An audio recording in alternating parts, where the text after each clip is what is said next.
根據統計，每10個加拿大人入邊就有1個一生中會經歷一次重度抑鬱症。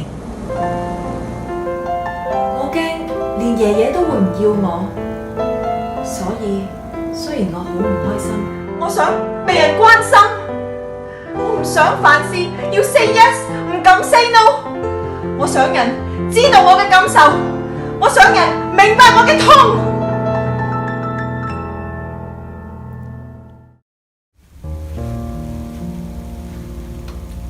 新冠肺炎已經喺全球肆虐咗好多個月啦。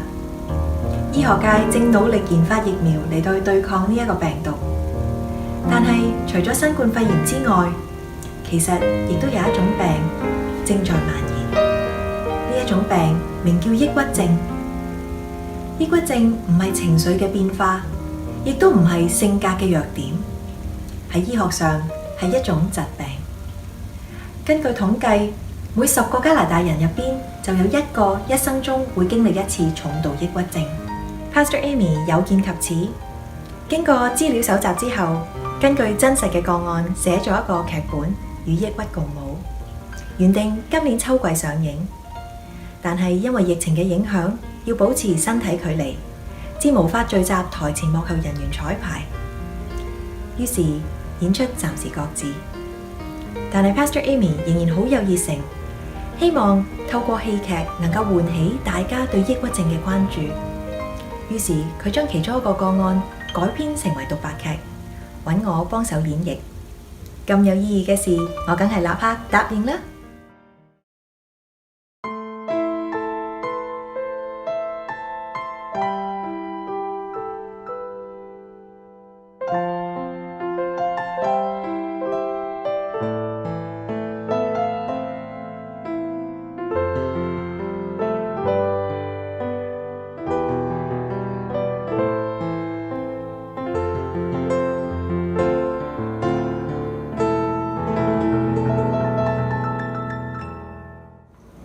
每次我見到餃子，爺爺嘅聲音就會喺我腦裏邊出現。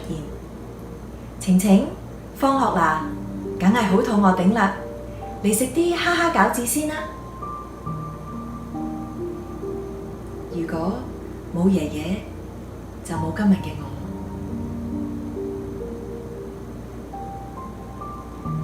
爹哋喺我3歲嗰年，因為急性血癌死咗。我記得喺我5歲嘅一日中午，媽媽帶咗我嚟爺爺屋企。佢一邊喊，一邊同爺爺講咗幾句，然之後就跪低同我講：晴晴，你要聽爺爺話知嘛？然之後就企起身同爺爺講：唔該你啊，老爺，我走啦。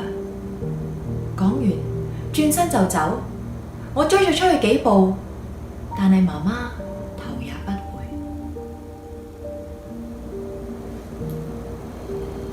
爹哋死咗，媽媽走咗，我驚連爺爺都會唔要我，所以雖然我好唔開心，但係我唔敢話俾爺爺聽。我同自己講，我一定要好乖好聽話，如果唔係連爺爺都唔要我，到時就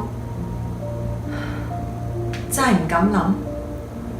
除此之外，我又怕學校嘅同學同埋老師唔鍾意我，所以我好俾心機返學讀書，對朋友同學嘅要求必定有求必應，凡事只會 say yes， 唔敢 say no， 仲成日請佢哋返嚟屋企玩，爺爺就會煮哈哈餃子俾大家食。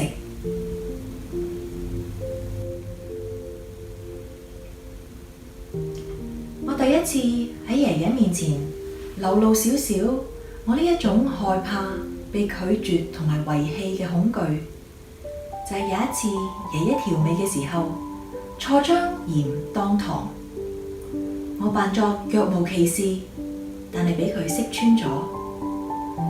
我戰戰兢兢咁講：咁點解媽媽會唔理我？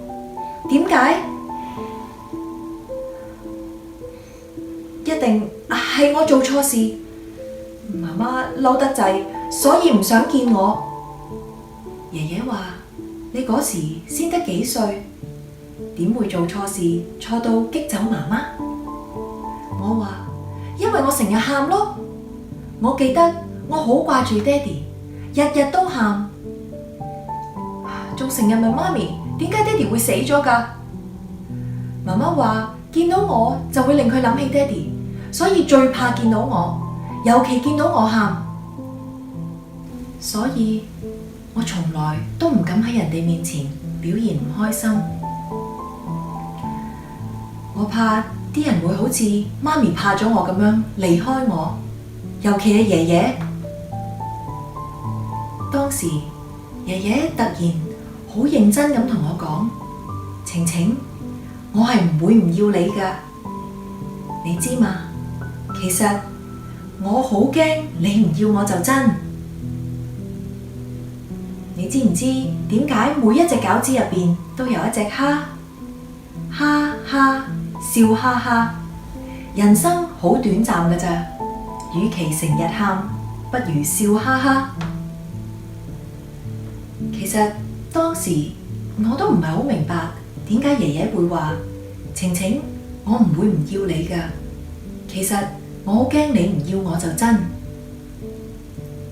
反而繼續喺人面前笑哈哈，直至到再過多2年嘅一晚。我真係好攰，我唔想再扮開心，但係又怕好辛苦。我隨手拎起把生果刀，猛咁拮自己。我唔係自殺，我只係要自殘，因為我想被人關心。我唔想凡事要 say yes， 唔敢 say no。我想人知道我嘅感受，我想人明白我嘅痛。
嘅呢一段時間，我腦海入邊不停浮現呢一首歌。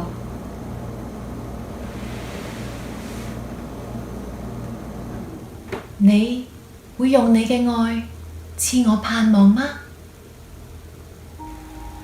漸漸我聞到哈哈餃子嘅香味。幾日啦，原來爺爺日日煮定啲餃子等我醒，仲同我講咗擺喺心入邊10年嘅一件事。佢話：你成日驚爺爺唔要你，其實爺爺驚晴晴唔要爺爺就真。原來自從爹哋死咗之後，1年幾都唔能夠由喪子之痛走出嚟。有一日佢過馬路，幾乎俾車撞親。有一個街坊帶佢去醫院檢查，除咗檢查身體嘅皮外傷之外，仲發現原來佢患上重度抑鬱症。醫生開咗啲藥俾佢食，仲叫佢盡量諗多啲開心嘢，活動多啲。當時啲街坊都好有佢心，成日邀請佢參加啲社區活動，又猛叫佢諗開啲。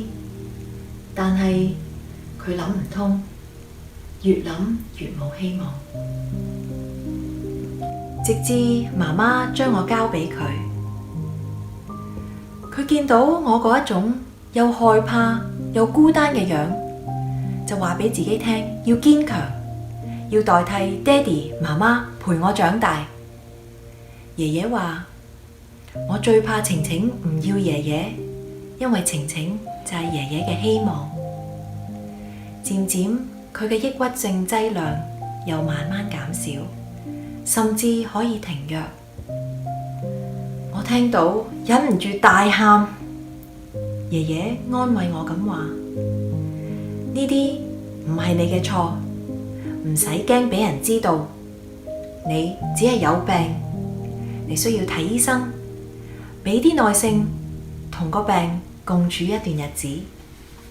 我係過來人，我明白㗎。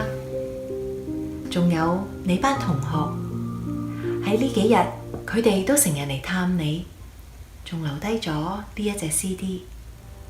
唯獨你憐恤我，明白我的苦楚，世人的幽谷中，我找緊得到的，只得這份盼望。嗰日之後，我就去睇醫生食藥。雖然我知道我要同抑鬱症生活一段日子，但係我相信我前面嘅路係充滿盼望。在意你的愛，重新贈我盼